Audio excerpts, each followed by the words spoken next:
बिस्मिल्लाहिर्रहमानिर्रहीम। अस्सलाम वालेकुम to all of you and welcome to my channel crooks of education. तो जी आज हमारा टॉपिक है फेडलर कंटीजेंसी थ्योरी। ये फेडलर कंटीजेंसी थ्योरी जो है फ्रेड फेडलर ने दी थी और आज हम इसे इसके पूरे मॉडल के साथ इंशाल्लाह स्टडी करेंगे। तो चलिए स्टार्ट करते हैं। Fred Fiedler contingency theory is based on model which was created in mid 1960s। ठीक है जी। फ्रेड फेडलर की जो ये थ्योरी है ये जो है इसके मॉडल पे बेस करती है जो 1960s के मिड में दिया गया। ये मॉडल क्या करता है? To study the personality and characteristic of leader. ये जो मॉडल है ये लीडर की कैरेक्टरिस्टिक और पर्सनैलिटी को स्टडी करने के लिए फ्रेड फेडलर ने इंट्रोड्यूस करवाया। Fedler contingency model states that there is no one best style of leadership. Instead, a leader effectiveness is based on situation. Fiedler contingency model का ये मानना था कि जो लीडर की इफ़ेक्टिवनेस है वो सिचुएशन पे बेस करती है कि सिचुएशन उसके कितने कंट्रोल में है, कितने फेवर में है। ठीक है जी। हम ये नहीं कह सकते कि लीडरशिप का कोई एक बेस्ट स्टाइल है जिसे हम यूज़ करके जो है लीडरशिप में एक्सेल कर सकते हैं, सक्सेस हासिल कर सकते हैं। तो फेडलर कंटीजेंसी मॉडल ने ये जो है क्लियरली एक जो है हमें डिफ़ाइन किया कि कोई भी एक जो है लीडरशिप का बेस्ट स्टाइल नहीं है। ठीक है। इसके जो है बरक्स अगर हम कहें तो लीडर की जो इफ़ेक्टिवनेस है वो उसकी सिचुएशन पे बेस करती है। उसके अलावा फेडलर ने जो है हमें बताया कि leader is analysed on two main factors. उसने बताया कि जो लीडर है उसे हम दो मेन फैक्टर्स पे जो है एनालाइज कर सकते हैं। ठीक है जी। वो कौन से हैं? एक है लीडरशिप स्टाइल और दूसरा है सिचुएशनल फेवरेबलनेस। तो ये जो मॉडल है ये पूरा इन दो जो है मेन फैक्टर्स पे डिपेंड करता है। एक है लीडरशिप स्टाइल और दूसरा सिचुएशनल फेवरेबलनेस। तो आइए हम इसे थोड़ा सा समझते हैं। Fiedler contingency model 2 step. First step क्या है? Identifying leadership style. सबसे पहले तो आपको ये जानना है कि जो लीडर का स्टाइल है वो कौन सा है। ठीक है जी। वेदर इट्स टास्क ओरिएंटेड और whether it's relationship oriented. Leadership कौन से मिजाज का है? वो टास्क ओरिएंटेड है कि सिर्फ मुझे काम ही करना है, टास्क फोकस्ड है, या फिर वो लोगों के साथ मेल जोल करना, रिलेशनशिप बिल्ड करना इस मिजाज का है। ठीक है जी। और सेकंड स्टेप जो है वो है आइडेंटिफाइंग योर सिचुएशन। हमें किसी भी लीडर को जो है अपनी सिचुएशन भी फाइंड करनी चाहिए। मतलब वो जो सिचुएशन है उस लीडर की, वो उनकी जो सराउंडिंग है वो उसके कंट्रोल में है, वो उसके फेवर में है। जितने भी हमारे सराउंडिंग में फैक्टर्स हैं, पॉलिटिकल, इकोनॉमिकल, ये सारे उसके फेवर में हैं या नहीं। तो जो सेकंड जो स्टेप है किसी भी लीडर को जांचने के लिए वो ये है कि सिचुएशन उसके कितने फेवर में है। तो आप अगर किसी भी लीडर को जांचना चाहते हैं तो आपको ये दो स्टेप्स को फॉलो करना पड़ेगा फेडलर के मॉडल के। कौन सा? पहला, उसके लीडरशिप स्टाइल को जांचिए कि वो जो है टास्क ओरिएंटेड है या रिलेशनशिप ओरिएंटेड, और सेकंड वन कि उसकी सिचुएशन कितनी फेवर में है। तो आपको पता चल जाएगा कि ये लीडरशिप में कितना एक्सेल करता है। अब यहाँ पे जो है फेडलर ने पहले स्टेप यानी लीडरशिप स्टाइल को जांचने के लिए उसने कुछ जो है एक स्केल इंट्रोड्यूस करवाया जिसे हम कहते हैं एलपी स्केल, मींस के लीस्ट प्रेफर्ड कोवर्कर स्केल इसे कहा जाता है। ठीक है जी। इसने क्या किया कि इसने कुछ कैरेक्टरिस्टिक बताई और उसके साथ उसने नंबरिंग दी कि यहाँ पे लीडर की हम कहें कि कुछ क्वालिटीज़ हैं और कुछ जो है यहाँ पे कैरेक्टरिस्टिक बताई गई हैं। जैसे कि यहाँ पे हम देखें कि यहाँ पे फ्रेंडली है, अनफ्रेंडली, यहाँ पे प्लीजेंट, अनप्लीजेंट, ऐसे ही आप देखेंगे यहाँ पे कोऑपरेटिव, अनकोऑपरेटिव। तो आप मेजर करेंगे इसमें कि लीडरशिप जो है, जो लीडर है वो किस एटीट्यूड का मालिक है। ठीक है। वो टास्क ओरिएंटेड है या रिलेशनशिप ओरिएंटेड है। तो यहाँ पे अगर हम देखें कि अगर आपका जो आप देख रहे हैं कि आपका लीडर अनफ्रेंडली है तो यहाँ पे आप मार्किंग करेंगे 1 2 3। अगर फ्रेंडली है तो यहाँ पे हम हाई स्कोर देंगे 6 7 8। अगर वो कोऑपरेटिव है तो आप उसे हाई मार्किंग देंगे 6 7 8। और अगर वो अनकोऑपरेटिव है आपके साथ तो आप 1 2 3। इस तरीके से आप जो है मार्किंग करेंगे और मार्किंग करके उसका अगर लीडर का जो स्कोर आता है, ठीक है, वो भी फेडलर ने बताया कि अगर किसी लीडर का स्कोर 57 या बिलो आता है तो वो क्या हम कहलाएंगे, ये टास्क ओरिएंटेड है, ठीक है जी। और अगर किसी लीडर का जो है 58 या 63 के बीच में आता है तो ये हम समझेंगे कि जो है मॉडरेट है, यानी बैलेंस्ड अप्रोच लेके चलता है, ठीक है जी। ये बैलेंस जो है अपनी एक पर्सनालिटी को रखता है, टास्क ओरिएंटेड भी है और थोड़े बहुत जो है रिलेशनशिप भी बिल्ड करता है। अगर किसी लीडर का स्कोर 64 से अबव आता है तो वो रिलेशनशिप ओरिएंटेड है, मतलब वो लोगों की जो है परेशानियों को समझना, उनके जो है मसाइल को हल करना, रिलेशनशिप्स बिल्ड करना, इसमें जो है वो बहुत ज़्यादा जो है वो एक्टिव है। तो यहाँ पे सिंसियर और काइंड और ट्रस्टवर्दी जैसे यहाँ पे कैरेक्टरिस्टिक दी गई हैं, तो ये उस पर जो है सूट करती हैं characteristic.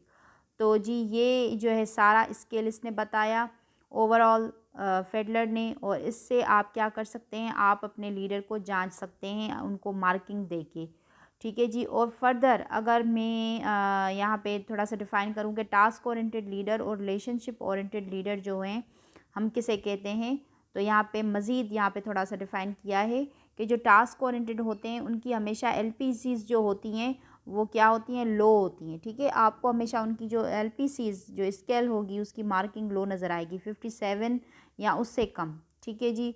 They are effective at completing task, ये जो हैं इफ़ेक्टिव होते हैं किसी टास्क को कंप्लीट करने में। They are quick to organise a group to get and project done, अगर आप उन्हें किसी तरीके का काम देंगे, टास्क देंगे, तो वो जल्दी से ग्रुपिंग बना के आपको जो है टास्क आपके टाइम पे कंप्लीट करके देंगे। Relationship building is low priority, ये इतने जो है रिलेशनशिप को प्रायोरिटी नहीं देते जो टास्क ओरिएंटेड लीडर्स होते हैं।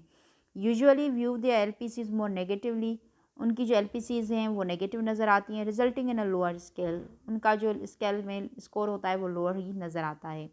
अगर हम बात करें रिलेशनशिप ओरिएंटेड लीडर्स की, तो इनकी जो एलपीसी है स्केल वो ओवर 64 आती है।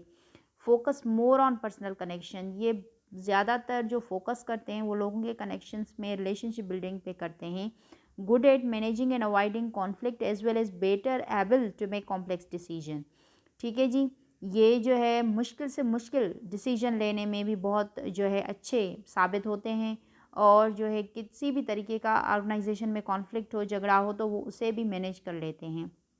Usually view their LPCs more positively giving them a higher score, और उनकी जो एलपीसीज होती हैं वो हमेशा हायर स्कोर ही देती हैं। तो ये जो फर्स्ट स्टेप है इसमें आप जो है लीडरशिप का जो है स्टाइल एलपीसी के थ्रू जांच सकते हैं कि लीडरशिप टास्क ओरिएंटेड है या रिलेशनशिप ओरिएंटेड है, ठीक है जी। उसके अलावा जो सेकंड स्टेप है फेडलर कॉन्टिजेंसी मॉडल का वो है सिचुएशनल फेवरेबलनेस। यहाँ पे हम बात करेंगे कि सिचुएशन उसके कितने फेवर में है, ठीक है। अब सिचुएशन फेवर में कितनी है उसे जांचने के लिए यहाँ पे कुछ फैक्टर्स दिए गए हैं। पहले तो हम इसका थोड़ा सा इंट्रोडक्शन लेते हैं कि सिचुएशनल फेवरेबलनेस क्या है। Situational favourableness is also called situational control, ठीक है जी। सिचुएशन आपके कितने कंट्रोल में। Leaders are analysed on 3 dimension.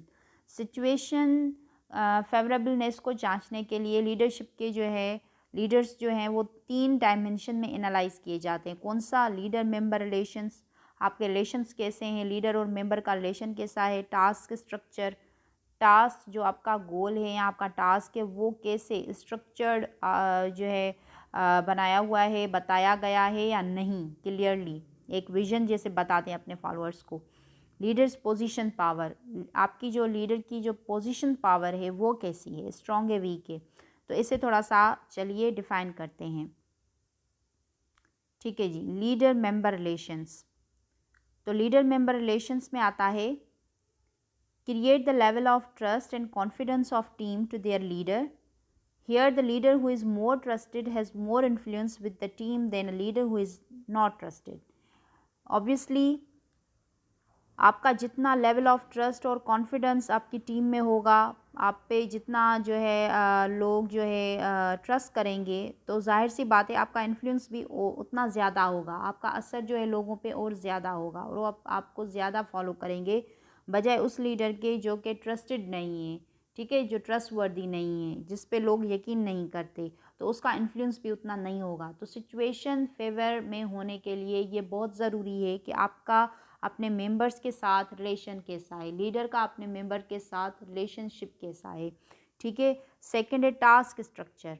Task structure refer the clear and structured task are develop favourable situation. आपका जितना टास्क, आपका गोल क्लियरली और स्ट्रक्चर्ड होगा, आपके फॉलोअर्स को बताया गया होगा, तो उतनी ही सिचुएशन जो है, फैक्टर्स जो हैं आपके फेवर में होंगे। Rather than was an unstructured because no one has knowledge to achieve them. बजाय इसके कि लोगों को पता ही नहीं है कि आप चाहते क्या हैं, आपका गोल क्या है। जब तक आपके फॉलोअर्स को ये पता नहीं होगा तो वो कैसे जो है अचीव कर सकेंगे, कैसे आपकी जो है उसमें हेल्प कर सकेंगे उस गोल को अचीव करने के लिए। तो आपकी सिचुएशन को फेवर में लाने के लिए जो सेकंड है टास्क स्ट्रक्चर, आपने अपने टास्क को, अपने गोल को स्ट्रक्चर कैसे किया है, लोगों तक सही जो है क्लियरली पहुंचाया है या नहीं पहुंचाया, तो ये बहुत ज़रूरी है। Third one is leader position power. Leader position power refers the amount of leader power to direct the team.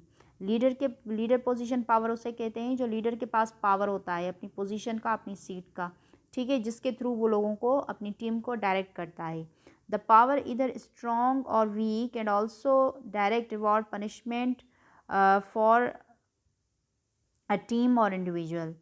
यहाँ पे कह रहा है कि आपका जो पोजीशन पावर है वो स्ट्रॉन्ग है या वीक है, मतलब आप किसी को रिवॉर्ड भी कर रहे हैं या किसी को पनिशमेंट कर रहे हैं, तो ये आपके हाथ में है या नहीं है। या जिस आप अपनी एक सीट पे बैठे हुए हैं, एक लेजिस फेयर हम कहें कि जो स्टाइल होता है सुपरविजन का या लीडर का, जो हम कहें कि जिसमें बस बंदा खामोशी से बैठा हुआ होता है, जो आपको करना है आप करें, आपके सबऑर्डिनेट्स अपनी मर्ज़ी चलाते हैं।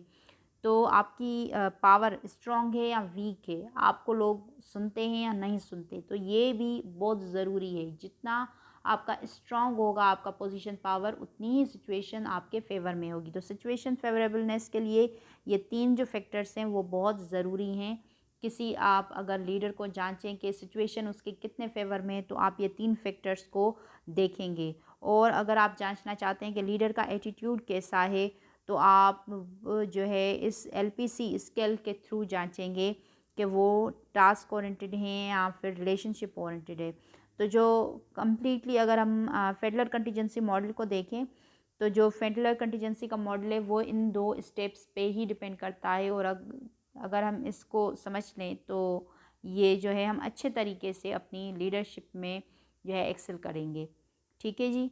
तो ये आज की वीडियो थी और आज का टॉपिक था। तो उम्मीद करती हूँ आपको पसंद आया होगा और इंशाल्लाह नेक्स्ट वीडियो में हम मिलेंगे एक न्यू टॉपिक के साथ। तो तब तब तक के लिए अपना बहुत सारा ख्याल रखिएगा। ठीक है, अल्लाह हाफ़िज़।